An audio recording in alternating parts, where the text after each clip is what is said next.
तो आप PCS post भी अच्छी खासी होती है, पीसीएस पोस्ट भी तो अच्छी है, फिर भी इतना लॉन्ग जर्नी भी तो है, तो एक साल आप नहीं है ना तो बर्बाद कर देते हो, एक साल कुछ भी गड़बड़ हो गई तो फिर वेट काम से आप और सीजीएल है तो एक साल के अंदर आपको देते हैं। हाँ बात है। कैसे सर बोलिए लगा है सिविल, एक बताओ सिविल की तैयारी एक नशा है। सिविल में एक पोस्ट भी आती है तो जो सिविल के मेन अभ्यर्थी हैं जो तैयारी करते हैं वो एक वैकेंसी के लिए भी लड़ाई करते हैं। जैसे आप क्या विकल्प पहले से क्रिएट कर लिए हैं आप लोग एसएससी, जैसे हमने कभी एसएससी फॉर्म नहीं डाला, चाहे होते तो उधर ना पुलिस दरोगा हो गए होते हैं। एक था टारगेट कि आईएएस बनना है, ठीक, पीसीएस बनना है। विकल्प मत रखो ज़्यादा विकल्प। अगर आपको लग रहा है कि वो जो है दिक्कत है, ठीक, कोई दिक्कत नहीं, तो हम आज हम बीटेक किए हुए हैं, हमारा कॉलेज प्लेसमेंट हुआ था, कॉलेज प्लेसमेंट हो गया था 6 महीना पहले, लेकिन टारगेट तक नहीं, सिविल करना है। ऐसे आपको रखना पड़ेगा, ऐसे नहीं। सिविल एक नशा, हाँ मेहनत है, लेकिन इसका आप एक बार डीएम बन के देखो। कम पोस्ट आ रही है। बोले अरे नहीं भाई, चलिए ठीक, पहले टॉपिक पढ़ लेते हैं फिर उसके बाद शुरू करते हैं। आप लोग मोटिवेट रहिए। देखिए इस बार वैकेंसी यदि कम आई हो सकता है कि इसमें कुछ बढ़ जाए, इसके साथ साथ भविष्य में आने वाली वैकेंसी ज़्यादा आ जाए, ठीक। तैयारी सतत रूप से करते रहिए, हो सकता है इसी वाले हो जाए। आपको एक सीट चाहिए, टिकट से 173 में क्या सीट चाहिए आपको? 173 में कितनी चाहिए?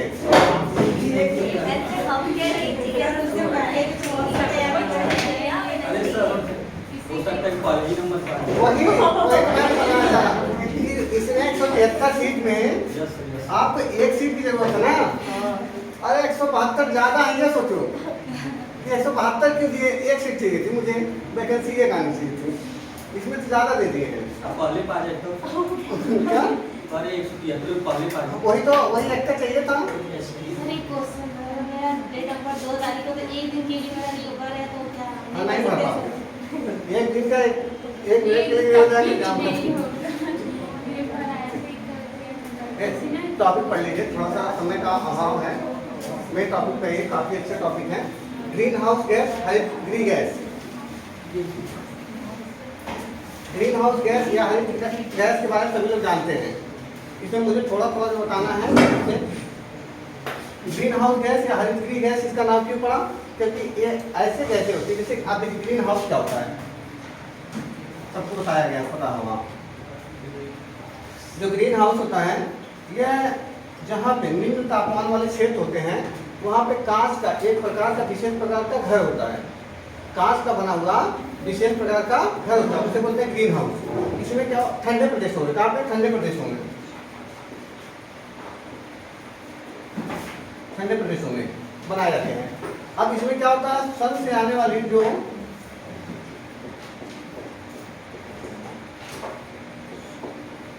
सन से जो आने वाली, सूर्य से आने वाली लघु तरंग दैर्घ्य वाली किरणें होती हैं, वो इसके अंदर घुस जाती हैं। क्या होते हैं?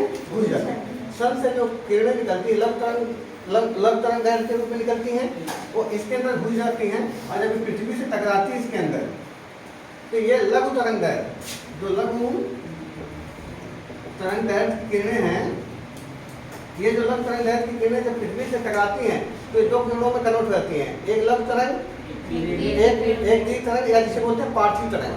ठीक, लघु तरंग अगर अंदर आ सकती है तो बाहर जा सकती है, वो आएगी निकल भी जाएगी। लेकिन जो पार्थिव तरंगें बन जाएंगी, पार्थिव या क्योंकि उसका निर्माण पृथ्वी के कारण हुआ ना, पृथ्वी टकराने के कारण, इसलिए उसका नाम दूसरा पार्थिव तरंगे या दीर्घ दीर्घ तरंग वाली तरंगे बोलते हैं उसे, वो नहीं निकल पाएंगे और इसी के अंदर रह जाएंगे क्योंकि उसकी तरंग बढ़ गई है, इसलिए इसका अंदर का तापमान क्या हो जाएगा, बढ़ जाएगा। तापमान क्या हो जाएगा, बढ़ जाएगा। समझ में आ रहा? इसलिए ये जो ग्रीन हाउस इसे बोलते हैं, इसे ग्रीन हाउस बोलते हैं। ऐसे अगर कोई गैस हो, ग्रीन हाउस क्या करते हैं, ग्रीन हाउस सूरज से आने वाली लघु तरंग को अंदर आने दे रहा है, लेकिन जो पार्थिव तरंगे हैं, जो पार्थिव तरंगे हैं जो पृथ्वी के कारण जनरेट हुई है, जिसे दूसरा नाम बोल सकते हैं दीर्घ तरंग वाली तरंगे जो हैं, उनको वापस नहीं जाने दे रहा है, नहीं जाने दे रहा। यही तो है green house gas. Green house यही है। अगर ग्रीन हाउस गैस इन्हीं से बना है, ग्रीन हाउस से ही बना है ग्रीन हाउस गैस। ऐसी गैस है जो ग्रीन हाउस की तरह काम करे, ऐसी गैस वायुमंडल में जो किसकी तरह करे, ग्रीन हाउस। जैसे ग्रीन हाउस आने वाले ग्रीन हाउस, अगर ग्रीन हाउस गैस इसे लगा दें, अब मान लो ऐसी गैस का आवरण बन जाए, इधर देख लो, ऐसे है ग्रीन हाउस लिखते हैं ऐसे, मान लो ग्रीन हाउस गैस इधर मान लो, ये एक लेयर ग्रीन हाउस गैस की, गैस का लेयर मानो, गैस पहले मानो, ये क्या है, गैस है, ठीक। अब यहाँ से भी सन की किरणें आ रही हैं, पास होने लघु तरंग के रूप में आती है, सन से जो सूरज से निकलने वाली विकिरण ये आएंगी अंदर, यहाँ पृथ्वी की सतह मान लो, ये पृथ्वी की सतह है, ठीक। अब यहाँ से ऐसे बहुत सारे वायुमंडल में ऑक्सीजन भी होगा, इसमें कार्बन डाइऑक्साइड भी होगा, नाइट्रस ऑक्साइड भी होगा, इसमें सल्फर डाइऑक्साइड भी होगा, इसमें मीथेन भी होगा। वायुमंडल में तरह तरह की गैसें हैं, वायुमंडल में तरह तरह की गैसें हैं। अब यहाँ से आ रही होंगी, अब आने के बाद ये गैस से होकर गुजरेंगी, जो विकिरण होंगी सन से आने वाली विकिरण इन गैसों से होकर गुजरेंगी, पृथ्वी के जब वायुमंडल में जाएगी, अब उसके बाद आएंगे यहाँ पे आके टकराएंगे पृथ्वी से। टकराने के बाद ये जो लघु तरंग गैस की विकिरण थी, ये दो तरंगों में कन्वर्ट हो जाएगी। एक क्या हो जाएगा, दीर्घ हो जाएगी, या जिसे पार्थिव तरंग बोलेंगे, और एक क्या, लघु तरंग दैर्घ्य वाली किरणें होंगी, ये दीर्घ तरंग दैर्घ्य वाली किरणें होंगी, जिसे पार्थिव तरंगे बोलते हैं। ये जब आ रही हैं, देखिए इसमें से क्या होगा, कुछ गैसें ऐसी होंगी जो दोनों को आने भी देंगी, जाने भी देंगी। जैसे ऑक्सीजन आने भी देगी, कहीं जाओगी, ऑक्सीजन कहीं आओगी जाओगी, हमें कोई दिक्कत नहीं है, चाहे छोटा, चाहे लघु तरंग के रूप में आ रही हो, चाहे दीर्घ तरंग। लेकिन इसमें कुछ गैस ऐसी होंगी जिनका नेचर होगा कि लघु तरंग को आने देंगी, लेकिन जब दीर्घ तरंग जाएंगे उनको रोकने लगेंगी, उनको गुजरने नहीं देंगे। जो यही कंडीशन कर रहा था ग्रीन हाउस भी, यही कंडीशन कर रहा था ना कि लघु तरंगों को अंदर आने दे रहा था, लेकिन लघु तरंगे फिर इसमें टकराने के बाद कुछ निकल भी जाएंगी, ठीक। नहीं तो इसमें अगर ये कंसेप्ट अगर ये नहीं होता, ग्रीन हाउस में सभी जितनी ऊष्मा आ रही है वो एक जगह स्टोरेज हो जाती है 100%, तो उसमें तो कोई घुसेगा तो आग लग जाएगी, ऊष्मा कलेक्ट होते होते उसका बढ़ता जाएगा ना। लेकिन ऐसा नहीं होता, उसमें से लघु तरंग वाली विकिरण क्या हो जाती है, निकल जाती है। खाली कौन सी रुक पाती है, दीर्घ तरंग वाली विकिरण। लेकिन क्या जो अच्छा, क्या ऐसा कंडीशन बनी नहीं सकती है, क्योंकि इसमें लघु तरंग और दीर्घ तरंग दोनों होंगी, दोनों तरंगें होंगी, दोनों होंगी, लगातार आ रही है ना। यही तो लघु तरंग थी, टकरा के दीर्घ तरंग और लघु तरंग किरणों में कन्वर्ट हो रही है।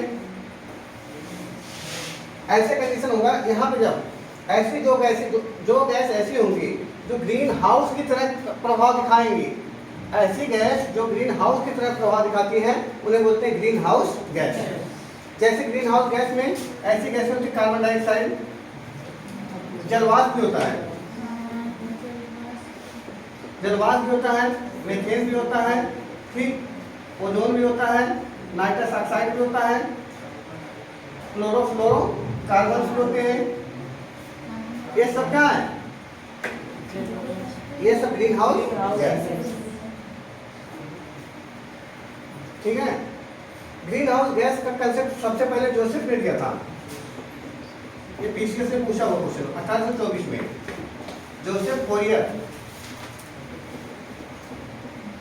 फोरियर ने 1824 में सबसे पहले ग्रीन हाउस गैस का कंसेप्ट दिया था। उन्होंने बताया कुछ गैसें ऐसी है, संकल्पना क्वेश्चन पूछ लिया था पीसीएस से पूछा वो मेंस में, पीसीएस मेंस में ऑब्जेक्टिव होता था कि ग्रीन हाउस गैस की संकल्पना किसने दिया था, जोसेफ फोरियर 1824 में।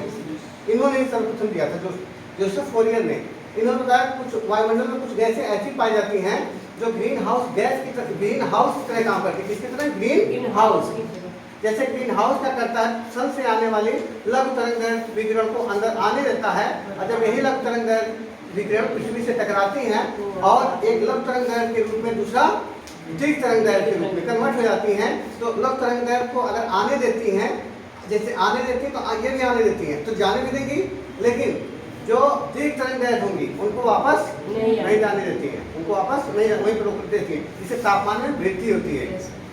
असामान्य ताप में वृद्धि ही क्या? ग्लोबल वार्मिंग है।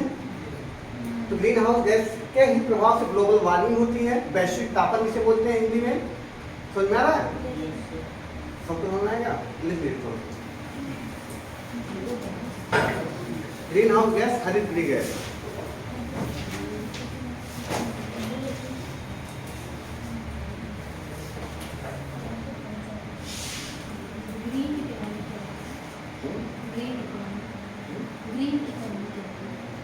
हरित अर्थव्यवस्था ऐसी, ग्रीन इकोनॉमी बोला इन्होंने, पूछ रहा है इकोनॉमिक संबंधित ऐसी अर्थव्यवस्था जिसमें हम आर्थिक गतिविधि करते समय पर्यावरण को भी ध्यान में रखें, उसे हरित अर्थव्यवस्था बोलते हैं। ठीक, ग्रीन इकोनॉमी बोलते हैं, ग्रीन इकोनॉमी बोलिए ना, हरित अर्थव्यवस्था। नहीं, जैसे हम क्या करें, ये होता विकास, ऐसा विकास करें कि हम पर्यावरण पर ध्यान न रखें। ठीक, हम कोई लोग लगा दिए, कोई इंडस्ट्री लगा दिए, और हम ये सोच ही नहीं रहे कितना पोल्यूशन हो रहा है, कचरा फेंकते हुए चले जा रहे हैं। सामने रोड पे अच्छे जहाँ पे उर्वर भूमि थी, उर्वर भूमि है, वहाँ पे प्लास्टिक फेंक रहे हैं, वहाँ पे ऐसे वेस्टेज फेंक रहे हैं जहाँ की उर्वरता समाप्त कर देगा। तेजाब फेंक रहे हैं, रसायन ऐसे फेंक रहे हैं जो उर्वरता को क्या कर देंगे, खत्म कर देंगे। या किसी वृक्ष है, हम वृक्षों पर ध्यान नहीं दे रहे, वृक्षों को काट डाल रहे हैं तो अपने खाली ग्रोथ के लिए। जैसे हमने घर बना, एग्जाम्पल स्वरूप घर बनाने जा रहे हैं आप, अब क्या कर रहे हैं, पूरा पेड़ काट डालें। ठीक, पूरा पेड़ काट डाल रहे हैं, जिसकी जरूरत नहीं है वो रहना चाहिए, बाद में फिर उसको आप लग रहा नहीं ये पेड़ से कोई नुकसान नहीं पहुंचा रहा था, उसको भी काट डाले, खाली एक घुसवार तक घर बनाना, विकास करना है। ठीक, बाद में पता चला घर यहाँ नहीं बनाना, घर तो वहाँ बनाना है, यहाँ तो रास्ता नहीं है। अंधाधुन आप विकास की तरफ खाली सोच रहे हैं ना, ऐसा नहीं। तो हरित अर्थव्यवस्था का संकल्पना बाद में आई है, 1950-60 के दशक से शुरू हो गई कि हमें क्या करना चाहिए, ऐसी अर्थव्यवस्था का विकास करना पड़ेगा जो पर्यावरण पर कम से कम प्रभाव डाले। कोई ऐसा देखिए, कोई भी ऐसी हरित अर्थव्यवस्था पूर्ण रूप से बना नहीं सकते हैं, तो कोई भी काम करें पर्यावरण पर नकारात्मक प्रभाव पड़ेगा। ठीक, तो हरित अर्थव्यवस्था कुल मिलाकर पढ़ लीजिए, हरित अर्थव्यवस्था ऐसी अर्थव्यवस्था होती है जिसमें आर्थिक क्रियाकलाप, अर्थव्यवस्था क्या होता है, आर्थिक क्रियाकलाप होता है, आर्थिक क्रियाकलाप के गतिविधियों को करते समय और पर्यावरण पर कम से कम नुकसान पहुँचाया जाए और पर्यावरण को ध्यान रखा जाए, उसे क्या बोलेंगे, हरित अर्थव्यवस्था। ठीक, इस समय वर्तमान में सभी अर्थव्यवस्थाएं किस पे काम कर रही हैं, हरित अर्थव्यवस्था। ठीक, अगर प्रथम औद्योगिक क्रांति हुआ था सभी लोग खाली हरित अर्थव्यवस्था पर ध्यान नहीं दे रहे थे, खाली आर्थिक गतिविधि ध्यान दे रहे थे, कैसे प्रॉफिट हो जाए। चलिए यहाँ समझना है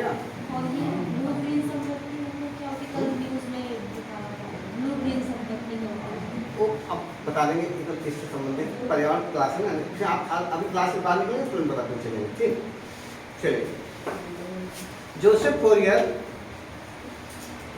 फोरियर ने 1824 ईस्वी में ग्रीन हाउस गैसों की संकल्पना की थी।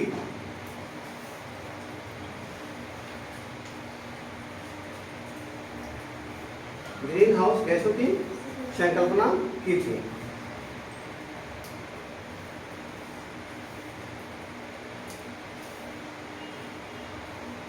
कोई पूछेगा कि ग्रीन हाउस गैस क्या है, तुरंत एक लाइन में बोलिए, ऐसी गैस जो ग्रीन हाउस की तरह प्रभाव दिखाए उसे ग्रीन हाउस गैस बोलते हैं। एक लाइन में बोलिए, ग्रीन हाउस गैस क्या है, ऐसी गैस जो ग्रीन हाउस की तरह प्रभाव दिखाए। कोई देखो ना, इनका नाम चांदनी क्यों पड़ा है, हो सकता है चांद जैसी दिख रही हो इसलिए चांदनी है। ठीक, जैसे गणेश जी का नाम गजानन पड़ा, तो गजानन का मतलब क्या, हाथी वाला मुंह, वैसे अच्छे हैं तो ऐसे हो गए। तो कोई पूछा ग्रीन हाउस गैस क्या होती है, ऐसी गैस जो ग्रीन हाउस की तरह कंसेप्ट, ग्रीन हाउस की तरह प्रभाव दिखाए उन्हें क्या बोले, ग्रीन हाउस गैस। लिख लो, ऐसी गैस जो ग्रीन हाउस की तरह प्रभाव दिखाती हैं उन्हें ग्रीन हाउस गैस बोलते हैं।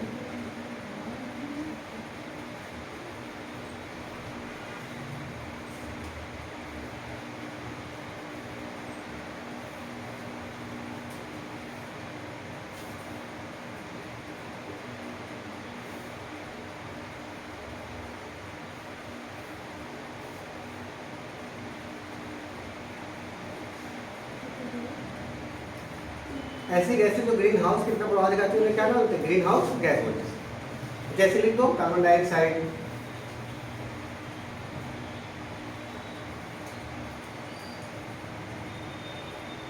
जलवाष्प, methane, ozone, chlorofluorocarbon, nitrous oxide आदि।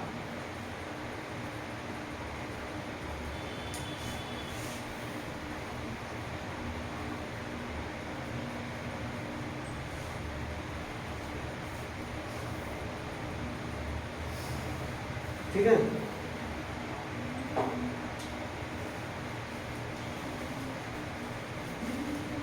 समझ आएगा? ग्रीन हाउस के बारे में समझ में आएगा? देखिए क्वेश्चन बना देगा, ग्रीन हाउस गैस कौन सी तरंग दैर्घ्य को जाने से वापस रोकती है? कौन सी गैस को? कौन सी तरंग दैर्घ्य को? Green house gas. Green house gas दो तरंग दैर्घ्य वाली तरंगें होंगी, एक लघु तरंग दैर्घ्य वाली, दूसरी तरंग दैर्घ्य क्या होगी? छोटी होगी, एक क्या होगी? दीर्घ तरंग दैर्घ्य। कौन सी तरंगों को रोकता है? दीर्घ तरंग, जिसका दूसरा नाम क्या है? पार्थिव तरंग। ठीक, इतना पता होना चाहिए, क्योंकि वो जानता है बच्चों को हरित गृह गैस पता, वो एक स्टेटमेंट डालेगा आइस करेगा कि हरित गृह गैस जो होती हैं वह है सूर्य से आने वाली पार्थिव तरंगों को सूर्य से आने वाली वापस जाने वाली पार्थिव तरंगों को वापस नहीं जाने देती हैं। ये पार्थिव तरंगें किससे? पृथ्वी से। जब सूरज से आती हैं लघु तरंग जब पृथ्वी में, वही जब टकराती है ना तो वही पार्थिव तरंग बनती है। पेट पूछा था ना, इसी कारण होगा, क्योंकि वायुमंडल में देखो, वायुमंडल जो आ सकता है सूरज से आती है लघु तरंग दैर्घ्य वाली किरण, सन हमेशा लघु तरंग दैर्घ्य वाली विकिरण को छोड़ता है। ठीक, और जब वायुमंडल में आ जा रही तो उन्हें तो आ गया, उसे कोई रोक नहीं सकता जाने से। जैसे हम लोग आए हैं तो हम लोग घर वाले कितना भी सहेज के रखे हैं, एक दिन हम लोगों का मृत्यु स्वाभाविक है, क्योंकि हम सृष्टि पे आए तुम्हें जाना है, जो आ गया वो जाएगा। ठीक, हाँ, जिस चीज का यही सृजन हो गया तो वो चीज असुरता ना जाए। ये ऐसे जैसे अब पार्थिव तरंगें होती हैं, सन से आई किरणें लघु तरंग दैर्घ्य के रूप में वही टकरा के पार्थिव तरंग बनती हैं। ठीक, अब वो नहीं जा पाती हैं, उनको रोकने लगती हैं। अब ये नहीं 100% तो कोई, अच्छा क्या होता है, कोई भी ऐसी कहा जाए कि ऐसा इक्विपमेंट नहीं है जो उसमें 100% रोक ले, लेकिन अधिक से अधिक रोके। कोई तो ऐसा इक्विपमेंट नहीं है, आप थर्मस में चाय रख देंगे, आपके पास होगा, थर्मस में चाय रख देंगे, लेकिन 24 घंटे 48 घंटे बाद उसमें कुछ तापमान तो कम ही हो जाता है। ठीक, हास एनर्जी का हास होगा ही, इतना सबको समझ आ सके, ये समझ में आ गया आप लोगों को?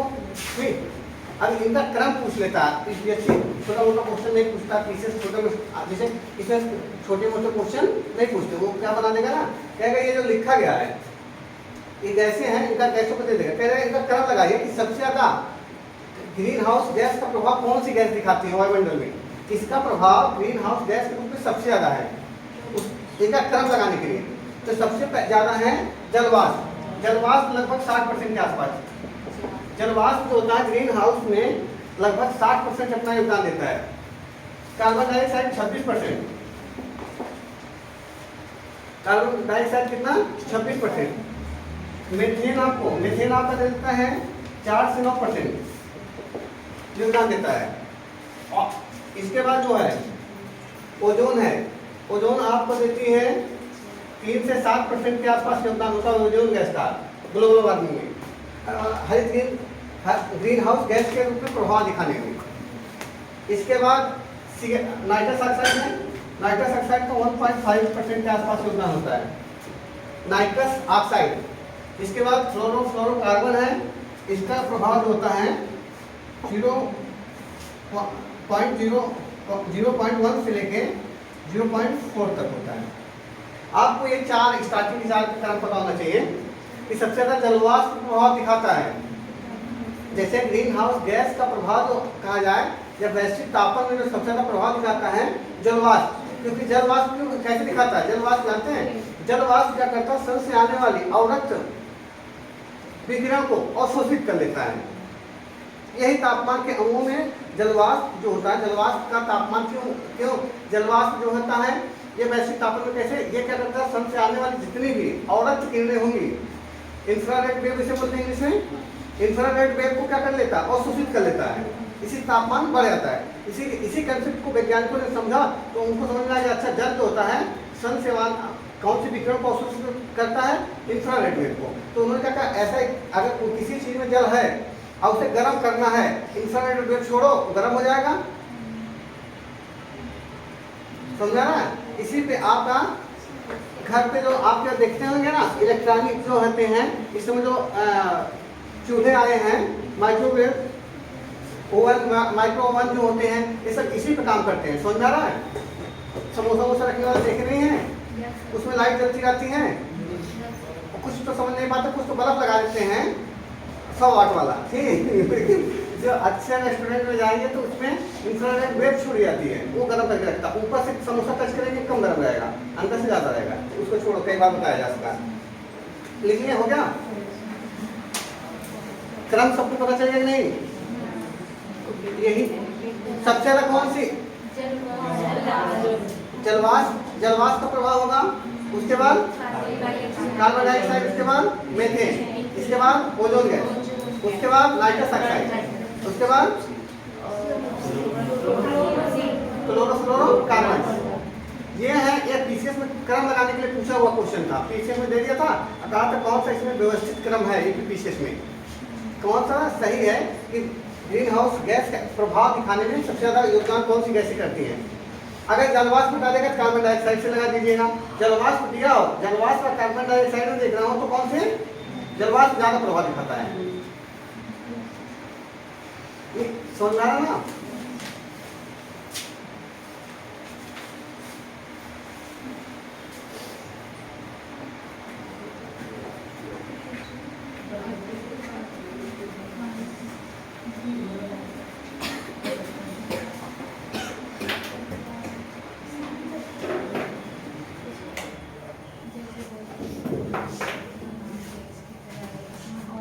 अब इसी संबंधित है, ग्रीन हाउस गैस से संबंधित एक जो प्रोटोकॉल बहुत फेमस है, ठीक, क्योटो प्रोटोकॉल।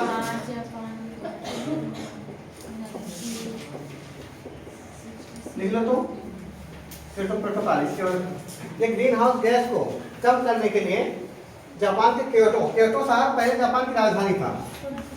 जापान की आज राजधानी जो टोक्यो है, टोक्यो से पहले क्या था, क्योटो था।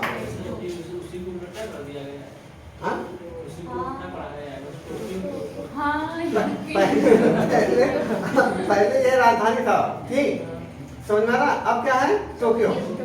अब देखिए जो टोक्यो है, यहीं पे सम्मेलन हुआ था 11 दिसंबर 1900 कब 97। क्योटो प्रोटोकॉल एक, देखिए क्योटो प्रोटोकॉल क्या है, एक अंतरराष्ट्रीय समझौता है। यह समझौता, कुछ समझौते अंतरराष्ट्रीय समझौते ऐसे होते हैं जो बाध्यकारी नहीं होते हैं।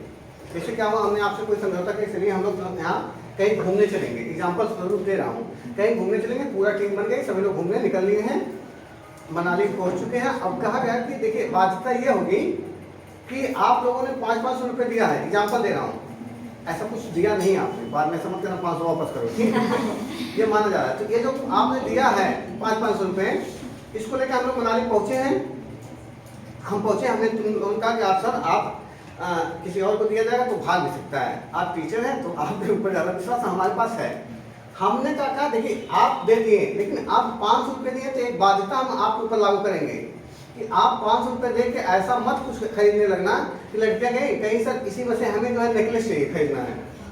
तो बाध्यताएं होती हैं, कुछ समझौते में बाध्यताएं होती है। भाई देखिए आपको, अगर आप इस समझौते में आएंगे तो आपको हम बताएंगे 500 रुपये में आपको क्या मिलेगा, आपको रहने की व्यवस्था दिया जाएगा, ठीक, कॉमन डिनर होगा, उसका खर्चा देख लिया जाएगा, ठीक, लंच का खर्चा देख लिया जाएगा इसमें। तो इतना ही बाध्यताओं में आपको शामिल होना पड़ेगा। अब कुछ समझौते ऐसे होते हैं अंतर्राष्ट्रीय जिसके ऊपर बाध्यता नहीं होती, आप उस समझौते के हिस्सेदार बन जाइए, आप मानिए चाहे मत मानिए। क्वेश्चन यूपीएससी छोटे-छोटे पॉइंट उठाता है, ऐसे बोलेगा क्योटो प्रोटोकॉल एक ग्रीन हाउस गैस से संबंधित समझौता है जो देशों के लिए बाध्यकारी नहीं है, जो सदस्य देशों के लिए बाध्यकारी नहीं है। नहीं, अगर आप क्योटो प्रोटोकॉल के सदस्य बने इस समझौते का, तो इसमें जो भी प्रावधान किए जाएंगे उसको आपको मानना पड़ेगा, आप उसके लिए क्या होंगे, बाध्य होंगे। ये नहीं कि समझौते में आके अपने मन से चले, आपको तो मानना पड़ेगा। तो क्योटो प्रोटोकॉल जो है ना एक बाध्यकारी समझौता है, इसमें अगर आ गए आप इसके सदस्य बने, आपको क्या करना पड़ेगा, जो इसके नियम कानून होंगे अपने यहाँ लागू कराना पड़ेगा। कुछ अंतर्राष्ट्रीय समझौते ऐसे तो जो बाध्यकारी नहीं होते, आप उसको बन जाइए, धीमे धीमे अपने जितना मन करे काम करिए, अपने हिसाब से खाली इसके सदस्य बन के रहिए। समझ रहा? इसके बाद ये कब हुआ था, 11 दिसंबर 1997 क्योटो साइन हुआ था, इसलिए क्योटो प्रोटोकॉल। प्रोटोकॉल का मतलब होता है नियमों का संग्रह, नियम और कानूनों का जो संग्रह होता है प्रोटोकॉल कहते हैं। प्रधानमंत्री कहते हैं प्रधानमंत्री का ये प्रोटोकॉल है कि आप ऐसे जाना, ऐसे से वो एक नियम बनाया जाता है, ठीक, कि आप उसके दूसरे डाइवर्जन से जाएंगे तो आपने प्रोटोकॉल तोड़ा, क्योंकि आपको कुछ नियम है, आप इतने बड़े हैं, चाहे प्रधानमंत्री हो चाहे मुख्यमंत्री होते हैं, उनका प्रोटोकॉल इसलिए बनाया जाता है सुरक्षा की भावना से, भीड़ को नियंत्रण करने के, क्योंकि लोकप्रियता इतनी होती है कि आप मुख्यमंत्री बन गए, ठीक, और कहीं पे जो है किसी बस्ती में घुस गए, कहीं इलाके चले गए, लोग आपको घेर लेंगे, और हो सकता है जनता इतना प्यार दिखाने लगे, उठाने लगे सब, नेता जी कपड़ा फट गया भाई जनता है भावुक हो जाए कुछ भी कर देती। होली अभी आ रही है, जिसके साथ ज्यादा भावुक होंगे उनका कपड़ा फट जाए उन्हें गोबर लगा। जनता की भावनाएं बहुत आक्रामक होती है, भावना में आ गया तो अपना सब कुछ ध्यान दे देगा, और उसी में भावना में आ गया तो उठाने लगते हैं, ठीक, नहीं देखते केक काट रहे हैं तो उसी में जो होता है तब तक खूब मार देते, उसमें आते हैं अल्कोहल है, अल्कोहल है, अब इतना मार देते हैं कि वो जो है उसका बदला चल गया, खराब हो गया। तो जनता है इमोशन में आ जाते हैं, इसलिए लगता है आप नेता प्रधानमंत्री प्रोटोकॉल मत तोड़िएगा, सुरक्षा की बात है, आप तोड़ न तोड़िए। ऐसे क्योटो प्रोटोकॉल है, क्योटो प्रोटोकॉल जो ये प्रोटोकॉल है ये ग्रीन हाउस गैस को कम करने के लिए एक अंतर्राष्ट्रीय बाध्यकारी समझौता था। ये 11 दिसंबर 1997 में ये जो है क्योटो प्रोटोकॉल आया था, लेकिन लागू बाद में हुआ, लागू कब हुआ बताइए आप लोग? 16 फरवरी 2005 में, 16 फरवरी 2005 में क्या हुआ, ये लागू हुआ। इसके बाद 16 फरवरी 2005 में लागू हुआ, और जो लागू हुआ तो भारत इसमें कब सदस्य बना, दो चीजें पूछता है। क्योटो प्रोटोकॉल कब आया था, 11 दिसंबर 1997 में, 1997 सॉरी 11 दिसंबर 1997 में, और लागू कब हुआ 16 फरवरी 2005 में। भारत कब इसका सदस्य बना, 2002 में, 26 अगस्त 2002 में भारत इसका सदस्य बना। समझ में आ रहा है? इस आप लोग कितना समझ में आ गया? इसको 2 चरणों में किया गया था, इसकी जो काम करना था 2 चरणों में, 2 चरणों में कहा क्या किया गया इस क्योटो प्रोटोकॉल को। पहला चरण इसका चला था, जिससे कोई योजना नहीं होती है कि योजना का पहला चरण चल रहा है, इतने से इतने साल के बीच में जो विकास किया जाएगा, फिर उसका जब खत्म होता है तो फिर दूसरा चरण शुरू करते हैं। तो क्योटो प्रोटोकॉल का पहला चरण शुरू होता है 2008 से, चला था 2012 तक। 2008 से लेकर 2012 तक क्या किया गया था, एक टारगेट रखा गया, सभी देशों को दिया गया कि आप क्या करिए, global warming green house gas जो है कम करिए। इसमें बात हुई थी, जब आप इसके अंदर की अगर बात करने लगे तो बहुत बड़ा है, इसमें बात हुई थी एनेक्स 1 कंट्री जो है, एनेक्स 1 कंट्री, आप इसे एनेक्स को हिंदी बोलते हैं परसिस्ट 1 के अंदर जितनी भी, परसिस्ट 1 के अंदर जितनी भी कंट्री आएंगी उनको 1990 के तुलना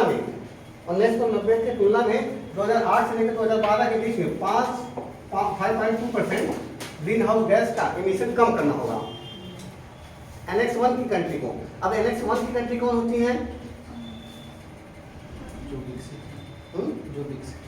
हाँ, जो विकसित कंट्रियां हैं, इसमें एनेक्स 1 में विकसित कंट्री आती हैं, समझ में आ रहा है?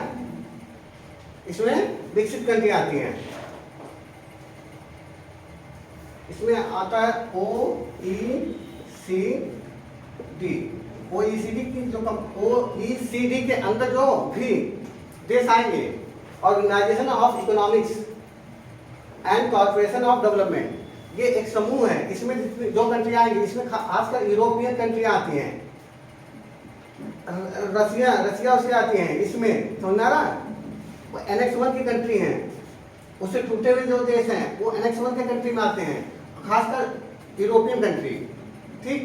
कहा गया कि आप लोग तो इतना विकसित हैं कि आप यहाँ इतना होंगे कि आपको पहले इस पर काम करना चाहिए। उन्हें कहा गया कि आप 2008 से 2012 के बीच में आपका इनिशियल कितना होना चाहिए, इतना कटौती होना चाहिए 2090 की तुलना में 5.2%। इसका दूसरा चरण चला था 2000, जब ये 12 खत्म हो गया फिर दूसरा चरण इसका चला क्योटो प्रोटोकॉल का 1 जनवरी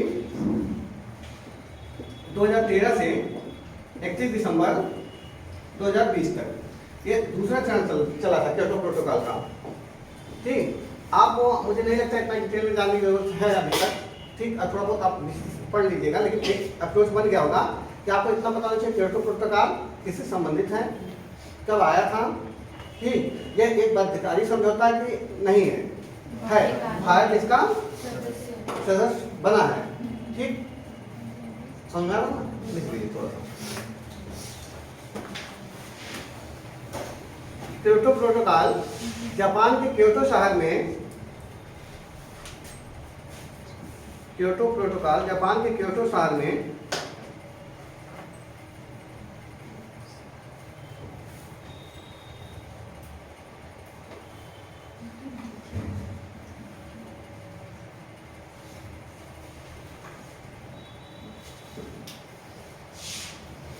जापान के क्योटो शहर में 11 दिसंबर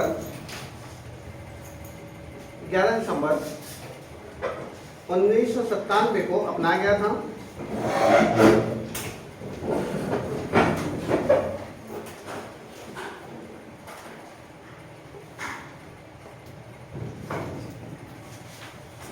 ठीक है, अपनाया गया था, जो एक अंतर्राष्ट्रीय बाध्यकारी जरूर लिखिएगा, अब इसको अंडरलाइन कर लीजिएगा, जो एक अंतर्राष्ट्रीय बाध्यकारी समझौता था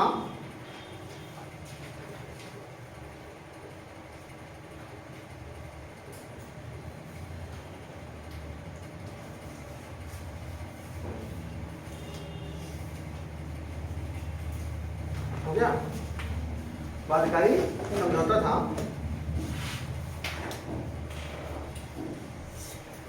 जो 16 फरवरी 2005 को, जो 16 फरवरी 2005 से प्रभावी हुआ,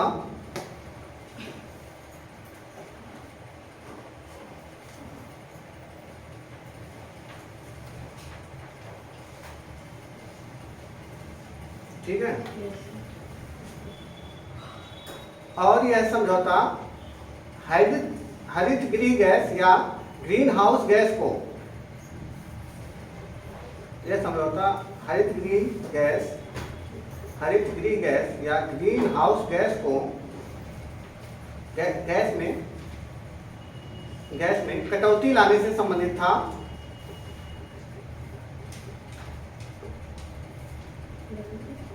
कटौती लाने से संबंधित था।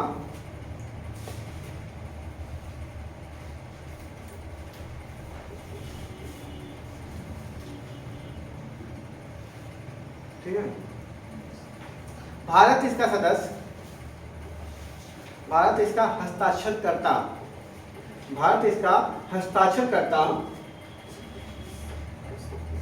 26 अगस्त 2002 को बना। ये सब ये डेट याद लीजिए, 26 अगस्त 2002 को बना, 26 अगस्त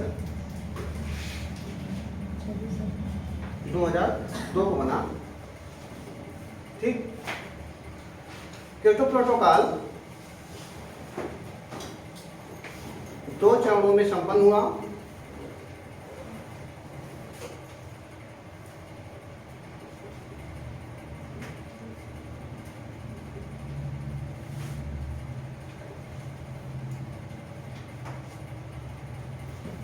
क्योटो प्रोटोकॉल 2 चरणों में संपन्न हुआ। पहला चरण 2008 से लेके 2012 तक था।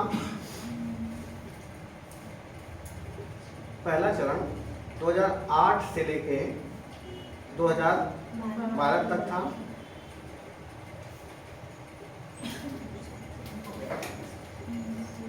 तथा दूसरा चरण तथा दूसरा चरण 1 जनवरी 2013 से 21 दिसंबर 2020 तक।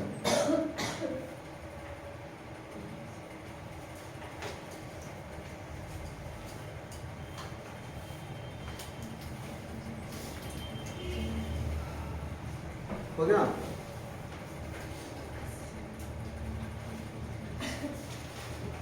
चलिए अब जल्दी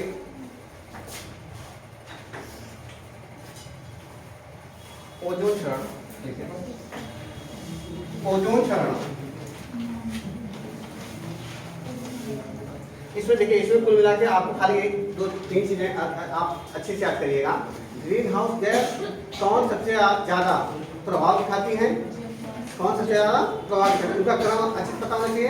क्योटो प्रोटोकॉल कब आया था, भारत उसका सदस्य बना, यह एक अंतर्राष्ट्रीय समझौता है और यह बाध्यकारी है। इसमें 2 चरण हुए थे, ठीक, बस आगे चलिए।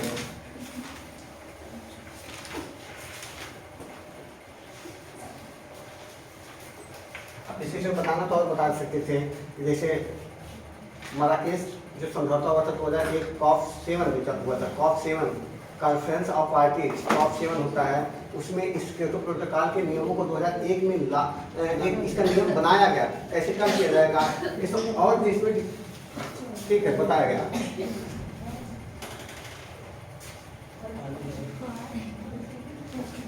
जैसे बताना सर, सुन लो थोड़ा सा, बता दे रहा हूँ। जो क्योटो प्रोटोकॉल बना था, क्योटो प्रोटोकॉल के बारे में बात तो हो गई।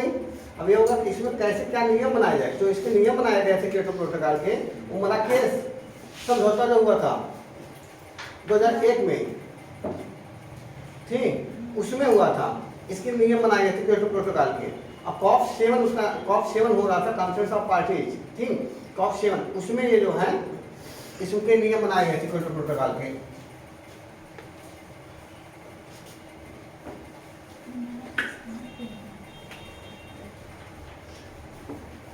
अब फाइनली ओजोन क्षरण।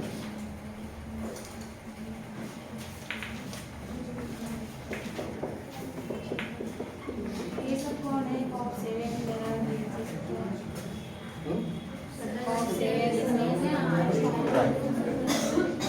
बनाए थे तो पाएंगे,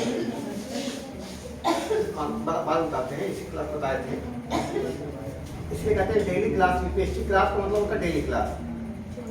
मुझे लगता है मैं जब इसे विकास विकृति हमारा वही लास्ट बैच था उनका, मैंने एथिक्स में पढ़ा था, वो हमें क्वालिटी वही पढ़ा कि विकास विकृति से, उसके बाद तो पढ़ाएंगे, उनका वीडियो है विकास विकृति का, ठीक। 2015 में हूँ, कल वही लास्ट बैच था, ठीक। उसमें क्या होता था, जैसे मैंने अगर टोटल मेरा कोचिंग चली थी 18 महीने, 18 मंथ चली थी। 18 मंथ में भी 3 घंटा GS चलता था और 3 घंटा ऑप्शनल चलता था और 4 महीने CSET 2 घंटे चला था, ठीक। इस पूरे 18 महीने में 3 3 6 2 8 मान लीजिए 8 घंटे के हिसाब से हमने कभी मुझे लगता है मैंने सिर्फ इस 18 महीने में टोटल अगर छुट्टी मारे होंगे क्लास की, तो मुझे लगता है 10 से 12 मैक्सिमम 10 से 12 क्लास छुट्टी मारे होंगे 18 महीने में।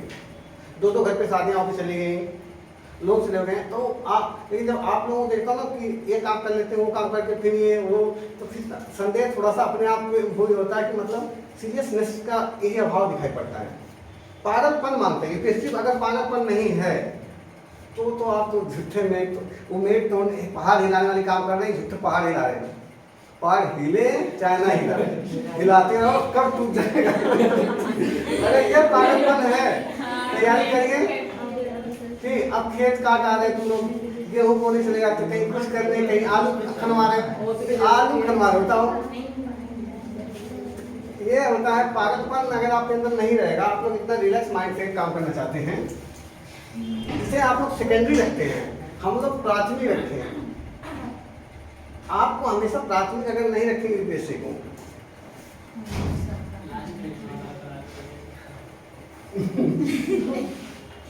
नहीं, हम कह रहे हैं कभी भी क्लास सिविल क्लास करना प्रॉपर करिए, क्योंकि आप किसी कॉप की बात कर रहे हैं। कॉप के बारे में हमने पढ़ाया था, नगोया प्रोटोकॉल में पढ़ा रहे थे, किसी कॉप की बात हो रही थी, ठीक।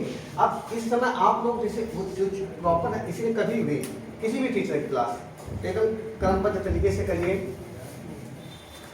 या अपना भी पढ़ाई सेल्फ स्टडी भी कर रहे हैं तो डेली करिए, बिना कि आप 6 महीना भूल गए थे, फिर आज याद आया, कोई गाली उली दे दिया, कोई समाज में तिरस्कार दे आपको कर दिया, तो हमने अरे डीएम थी हम यार कैसे करें, फिर डीएम किताब उठाए, आप इसको पलट देंगे। 2 दिन बाद फिर कोई बापू भैया कह दिया, फिर भूल गए, उसी भाव में समाज के हमें लोग नमस्कार कर रहे हैं, फिर वही सामाजिक पहलुओं में घूम रहे हैं, फिर कोई समाज ने आपको परेशान किया तो फिर से तैयारी करना शुरू कर दिए।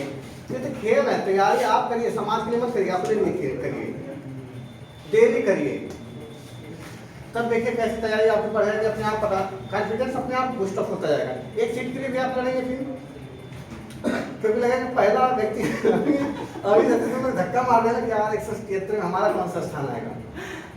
स्थान जैसे आप APJ अब्दुल कलाम थे, बहुत मिसाइल प्रयोग किए, असफल रहे, लोगों ने उनका इतना विरोध करना शुरू कर दिया, इतना विरोध करके भारत एक गरीब देश है, उसको मिसाइल की क्या जरूरत है, जिसे भूखमरी से मर रहा है, उसे अनाज चाहिए, उतना पैसा सरकार अनाज पे लगा, बाद में अग्नि मिसाइल बन गया, दुश्मन डरने लगे, चारों तरफ एकदम हाहाकार मच गई, उन्हें बना दिया मिसाइल मैन, अब मिसाइल मैन के बाद उन्हें राष्ट्रपति बना दिए।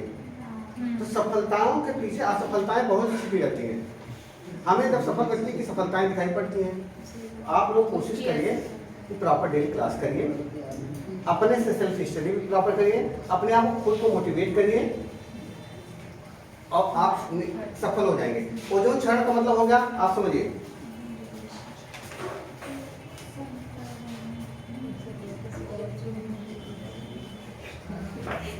ओजोन क्षरण का मतलब समझिए, ओजोन गैस क्या है, O3 है,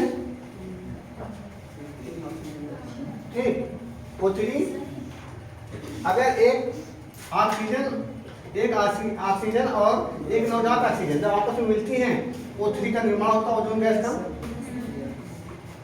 ठीक। ओजोन गैस वायुमंडल में क्या होता है ना, नेचर के द्वारा क्रिएट होती रहती है, नेचर के द्वारा बनती रहती है ओजोन गैस विषैली गैस है, ओजोन गैस विषैली, आप देखें ओजोन गैस एक ग्रीन हाउस गैस भी है या एक विषैली भी गैस है।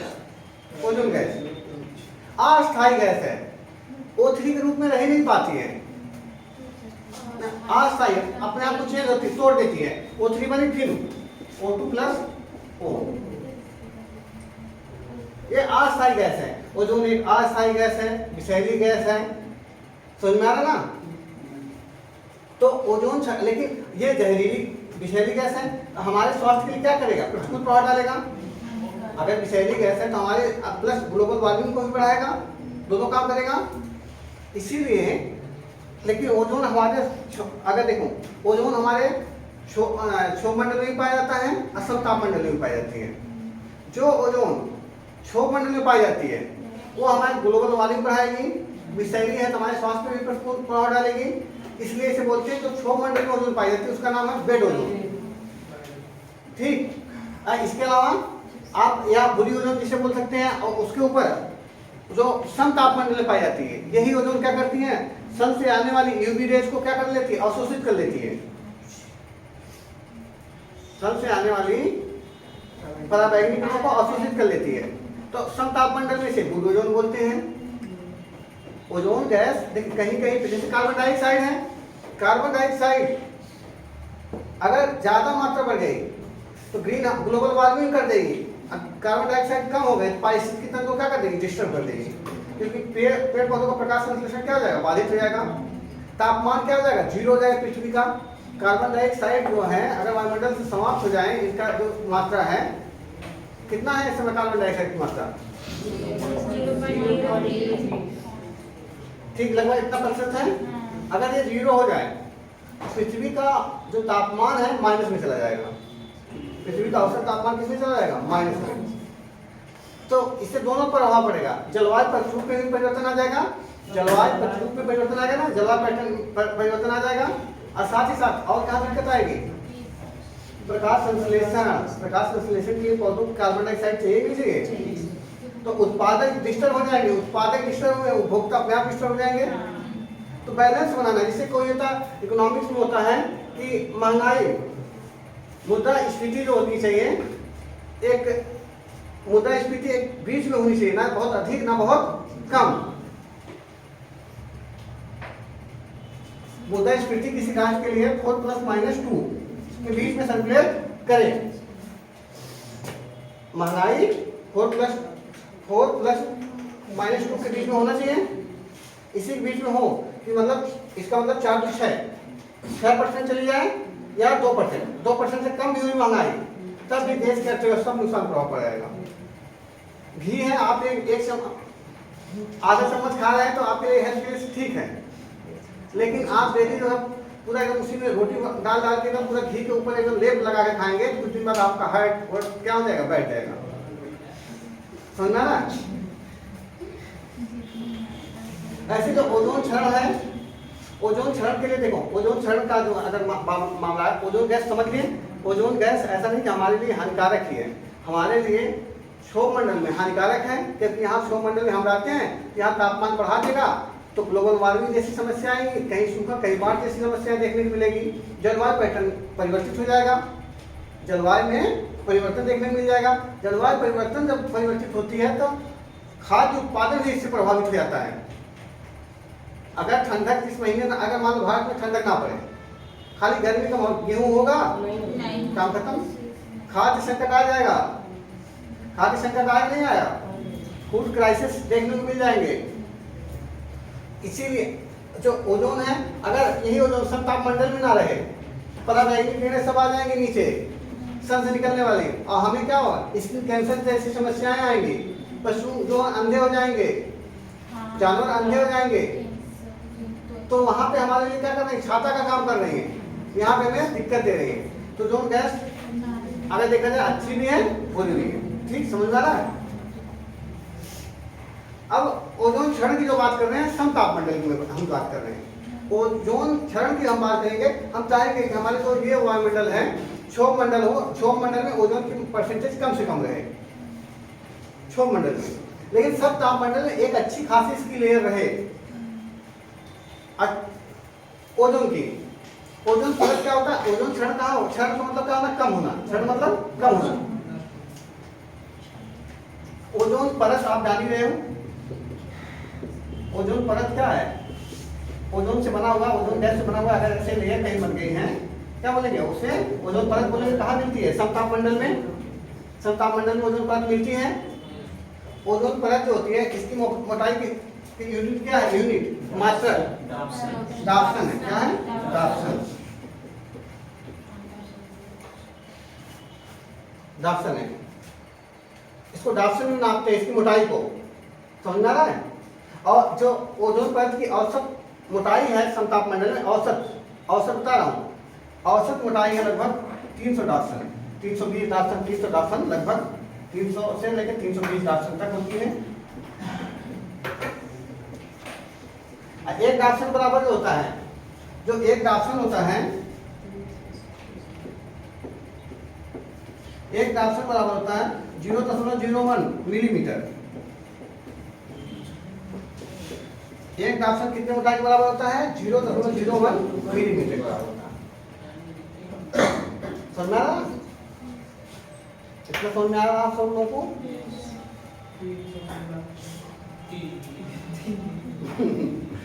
ये इतनी मोटाई है औसत, ठीक। और यही जो मोटाई, जैसे कहते हैं ओजोन होल, कहते हैं ओजोन छिद्र हो गया है, छिद्र तो कहीं हुआ नहीं है, ये एक कल्पना है, एक संकल्पना है। इसमें क्या होता है, छिद्र नहीं हुआ, कैसे छेद हो गया है। जब कहीं पे ओजोन की मोटाई, ओजोन छिद्र कभी पूछेंगे तो आप इसे लिखना पड़ेगा, तो आप यूपीएससी भाषा लिखेंगे। ओजोन छिद्र उसे माना जाएगा अगर जहाँ पे ओजोन की औसत मोटाई कितनी होती है, ओजोन परत की 300 डाप्सन, और 300 डाप्सन से अगर कहीं पे 220 डाप्सन हो जाए, 220 मानक है, 220 डाप्सन हो जाए या इससे कम होने लगे, तो बोला जाएगा वहां पे क्या हो गया, ओजोन छिद्र बन गया। समझ में आ रहा है। ओजोन अगर कहीं पे ओजोन की मोटाई 220 डाप्सन के 220 डाप्सन हो जाए या इससे कम होने लगे, या इससे कम होने लगे, उस लेयर को, वहां पे जो लेयर होगी, कहेंगे यहाँ पे उसको ओजोन छिद्र हो गया।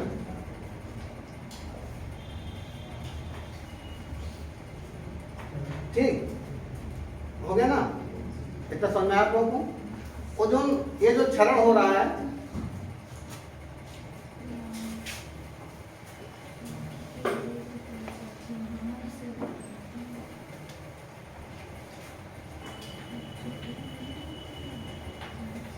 ओजोन का जो क्षरण होता है दो प्रकार से होता है, एक नेचुरल होता है, एक मानव निर्मित। जिससे एक अगर ओजोन क्षरण जो होता है दो कारणों से होता है, एक तो नेचुरल होता है, प्राकृतिक कारक है। प्राकृतिक कारक क्या होता है, जैसे ओजोन परत है, ओजोन परत है, यहाँ पे मान लो ओजोन परत है समताप मंडल में, ओजोन परत O3 है।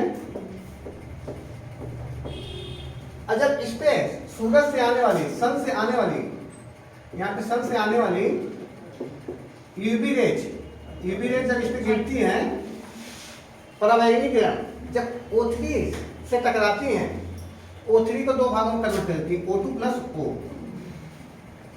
O3 अब देख पता चल गया ना कि अगर नेचुरल रूप से पूछा जाए कैसे क्षरण हो रहा है ओजोन गैस का कैसे क्षरण हो रहा है, तो आप देखेंगे O3 है, इस पे यूवी रेज या पराबैंगनी रेज किरणें विकिरण गिर रही हैं, एक O2 प्लस एक नवजात ऑक्सीजन टूट जाता है।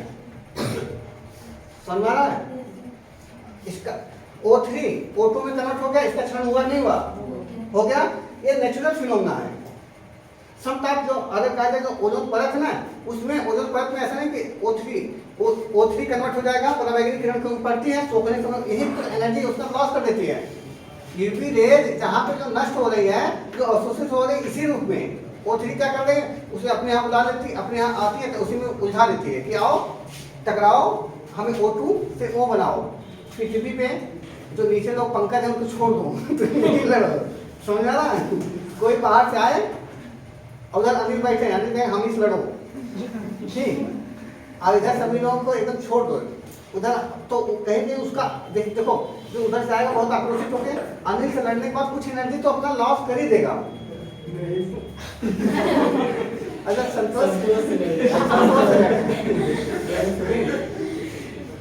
संतोष से गुजर गया, तीसरा खुशबू रहेगी।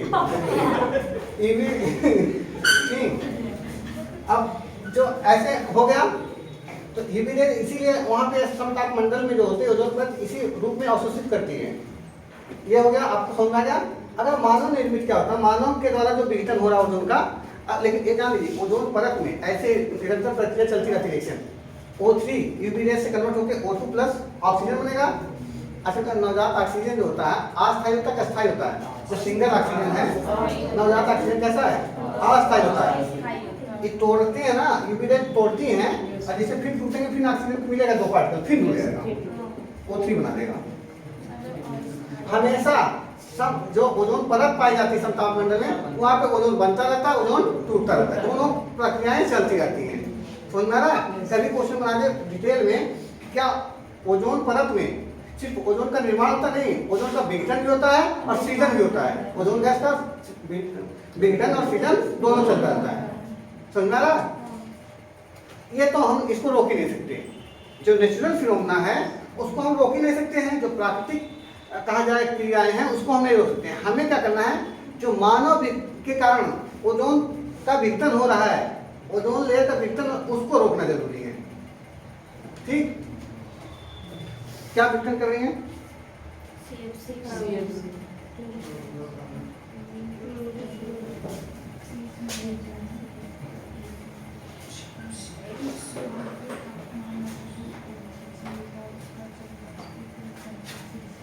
जैसे देखें जो फ्लोरोफ्लोरोकार्बन्स हैं, या जिसे हेलोकार्बन बोल सकते हैं।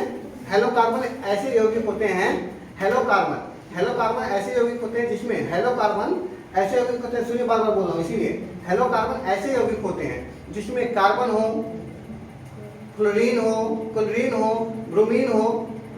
ठीक, इनसे मिलके अगर कोई कार्बनिक यौगिक बनेगा उसे क्या बोलेंगे, हेलोकार्बन। ठीक, जितने भी क्लोरीन है, फ्लोरीन है, ब्रोमीन है, ये सब ऐसे एलिमेंट हैं जो ओजोन गैस के साथ रिएक्शन करके इसको क्या कर देते हैं, तोड़ देते हैं। हेलोकार्बन्स जो यौगिक होते हैं इनका ये नेचर होता है, ये तो ये कैसे होते हैं, हेलोकार्बन्स कैसे क्रिएट होते हैं, मानव के द्वारा उद्योगों से, मानव जैसे पेंट इंडस्ट्री से हेलोकार्बन्स बनते हैं, या इसके अलावा आप जो शीत गृह गैस गृह घर होते हैं उनसे, शीत गृह जो होते हैं, जो कोल्ड स्टोरेज जिसे बोल सकते हैं, कोल्ड स्टोरेज से निकलते हैं। हेलो कार्बन, समझ में आ रहा ना। या जहाँ पे आप पेंटिंग किया जाता है, जैसे कपड़ों, जो क्लोरीन गैस है, क्लोरीन हेलो कार्बन में आ जाएगा। जैसे हेलो कार्बन में क्लोरीन के अगर पार्टिकल्स हैं, जैसे मिथाइल क्लोरोफॉर्म, मिथाइल क्लोरोफॉर्म है, ठीक, मिथाइल क्लोरोफॉर्म में क्लोरीन आया नहीं आया, आया। अब जैसे आप क्लोरीन का कहीं पे भी, क्लोरीन गैस जो होती है, इसका काम आप लोग जानते हैं विरंजन में किया जाता है, रंग को उड़ाने में। आपका रंग रंगीन कपड़ा है, उस पर क्लोरीन गैस छोड़ के जाए तो सफेद हो जाएगा, कोई रंग सफेद कोई रंग नहीं है, समझ में आ रहा। तो जहाँ पे जैसे होता है ना, अब जैसे पेपर इंडस्ट्री में, पेपर इंडस्ट्री में क्लोरीन गैस का यूज किया जाता है, जो बगास हरा रंग का जाएगा, भूसा जब आप लोग यूज करते हैं येलो कलर का होता है, अब पेपर आपका कैसा है, सफेद। वो जब उस प्रोसेस में क्या होता है, भूसे की पहले धुलाई होती है, अब क्योंकि उसमें सिल्का उनका ताकि निकल जाए, जब अगले स्टेज में जाता है उस पर क्लोरीन गैस छोड़ा जाता है, ठीक, क्लोरीन गैस छोड़ा जाता है किस पे, उस भूसे पे। अब उससे उसका रंग कैसा जाएगा, व्हाइट हो गया, नहीं हो गया व्हाइट। पेपर कैसा होता है, व्हाइट है, सुनना है ना। तो इन सब उद्योगों से और इन सब औद्योगिक गतिविधियों से क्या हो रहा है, एक जो है आप देखते हैं विरंजन गैस निकलती रहती है, सुनना है ना आप लोगों को। इनका कारण है हेलोकार्बन्स का निर्माण। हेलोकार्बन्स का नेचर होता है कि वो ना क्षोभ मंडल की बात कर रहा हूँ, क्षोभ मंडल समझ में आ रहा है, क्षोभ मंडल में नष्ट नहीं होते हैं, क्षोभ मंडल में 20 से लेकर 120 साल तक वैसे स्थिति में रह सकते हैं, टूटते ही नहीं है हेलोकार्बन्स। और इनका नेचर होता है, अब वर्षा भी होगी, जैसे आप पढ़े ना, आपको बताया गया है कि वायुमंडल में जो भी धूल कण होते हैं, वायु प्रदूषण होते हैं, वर्षा होने को क्या हो जाता है, नीचे बैठ जाते हैं, नीचे बैठ जाते हैं। लेकिन हेलोकार्बन्स जो होते हैं, हेलोकार्बन्स जो यौगिक होते हैं, वो नीचे बैठते नहीं हैं, वो निरंतर ऊपर उठते रहते हैं, अब पहुंच जाते हैं कहाँ पे, समतापमंडल में। कहाँ पे, समतापमंडल। और समतापमंडल जैसे पहुंचते हैं तो वहाँ परावैंगनी किरणें इंतजार करती रहती है, जाओ अभी नहीं टूट रहे थे ना। अब वहाँ पे परावैंगनी किरणें क्या करती हैं, उनको तोड़ना शुरू कर देती हैं, तो उसमें से तोड़ के क्लोरीन को अलग करेंगी, ब्रोमीन को अलग करेंगी, फ्लोरीन को अलग करेंगी। अब फ्लोरीन, क्लोरीन, ब्रोमीन जब अलग हुए तो कहते हैं कहाँ, वे भी अस्थायी, क्लोरीन का परमाणु अकेले है, क्लोरीन है अस्थायी भाव में है। आप जानते हैं ये भी O3 भी उसी समतापमंडल में, ओजोन भी कैसे है, अस्थायी में है, दोनों लोग अस्थायी। यहाँ इनका भी ब्रेकअप हुआ है, इनका भी ब्रेकअप हुआ है, दोनों लोग दुखी हैं एक रेस्टोरेंट में मिल जाएंगे फिर पैसा हो जाएगा, ठीक, क्योंकि अच्छा उसने हमें धोखा दिया, उसने हमेशा आज आपको लगता है कि दूसरा धोखा ही दिया है, हो सकता है खुद धोखा देते हैं। अच्छा ये दोनों लोग आए पैसा करेंगे, क्लोरीन मोनोऑक्साइड बन जाएगा, वो यहाँ जो थे ये कैसे कन्वर्ट हो गए O2 में, एक तो ऑक्सीजन यहाँ चला है ना, फिर टूटे नहीं टूटे, आइए अस्थायी रूप में जाने लगता है। इसकी रिएक्शन देखना होगा, अगर आपको देख लीजिए, मुझे लगता समय हो गया है, हो गया काम। देखिए क्लोरोफ्लोरो कार्बन्स में देखिए, अगर ये है क्लोरोफ्लोरो कार्बन्स को हम ले लेते हैं, इस पे अगर यूवी रेज गिरती है, यूवी रेज जब गिरती है, यूवी रेज समझ में आ रहा ना, सूरज से आने वाली परावैंगनी किरणें, ये लोग पहुंच गए हैं, ये क्लोरोफ्लोरो कार्बन है, यही हेलोकार्बन्स है, ये कहाँ पहुंच गए हैं, समतापमंडल में, समतापमंडल पहुंचे, यूवी रेज वहीं पे हर समतापमंडल में, इनसे जब टकराएगी इसमें से क्लोरीन को उड़ा देंगे, अलग कर देंगे, ये क्लोरीन को अलग कर देंगे। ऐसी समतापमंडल में अब जब क्लोरीन का अकेले में है, ठीक, ये भी अस्थायी है, इधर ऑक्सीजन O3 यहीं पे होगी, समतापमंडल होगी नहीं होगी, ये भी अस्थायी है, और यहीं पे जब इनसे O3 से ओजोन से क्लोरीन मिलेगा तो क्लोरो मोनोऑक्साइड गैस बना देगा, और प्लस जो ओजोन थी इसको किसमें कन्वर्ट कर देगा, ऑक्सीजन में। टूट गया नहीं टूट गया, ठीक। ये इससे क्या हो रहा है, ऑक्सीजन ओजोन का क्षरण हो रहा है, नहीं हो रहा है। ऐसे सभी जितने भी हेलोकार्बन्स हैं, ये सभी लोग क्या करते हैं, इसे विघटित करते रहते हैं, ये प्रक्रिया निरंतर चलती रहती है। इसमें जो होता है क्लोरीन मोनोकार्बन है, ये आगे फिर जाके क्लोरीन के परमाणु और किसी का और ऑक्सीजन मिल गया ना, और ऑक्सीजन कह रहा और ओजोन गैस मिलेगी, उसको फिर रिएक्शन करेगा, अब फिर क्या करेगा, फिर इसको O2 में कन्वर्ट करेगा और एक ऑक्सीजन और ले लेगा, समझ में आ रहा है। निरंतर ये प्रक्रियाएं चलती रहेंगी। इसमें हर स्टेज में देख रहे हैं कि ये और जो ओजोन है इसका क्षरण हो रहा नहीं हो रहा, ये अस्थायी रूप में जाने लगता है। यही अगर ओजोन का क्षरण हो गया तो आप पराबैंगनी किरणें नीचे आ जाएंगी जो मानव स्वास्थ्य पर प्रतिकूल प्रभाव डालेंगे। इसमें थोड़ा सा टॉपिक शूट अब समय हो गया है लग रहा है, तो वहाँ देख रहे हैं। अब आप लोगों को जो है इसका कुछ टॉपिक छूटा हुआ है, इसको मैं जैसे मॉन्ट्रियल प्रोटोकॉल क्या होता है, प्लस इसमें भी जैसे जो इसमें क्वेश्चन पूछता है बता दे रहा हूँ, अगर आप लोग कर पाएँ तो बहुत बेहतर रहेगा। जितने भी हेलोकार्बन्स होते हैं, ये कैसे देती हेलोकार्बन्स किसकी ओजोन विघटनकारी क्षमता कितना अधिक है, कौन मॉन्ट्रिक्स जो मॉन्ट्रियल प्रोटोकॉल है उसके तहत बाध्यकारी हैं, बाध्य कर दिए गए हैं, रोक दिया गया है। ये सब इंटरेस्टिंग क्वेश्चन बनाती है ओजोन। एक तो सिंपल चीज़ अभी चल रही है, रोड मैप दे रहे थे, यहाँ भी क्वेश्चन बनते हैं। आगे वाला जो है वो थोड़ा बेसिक लेवल का है, तो सकता 5 मिनट हम तब बता दें।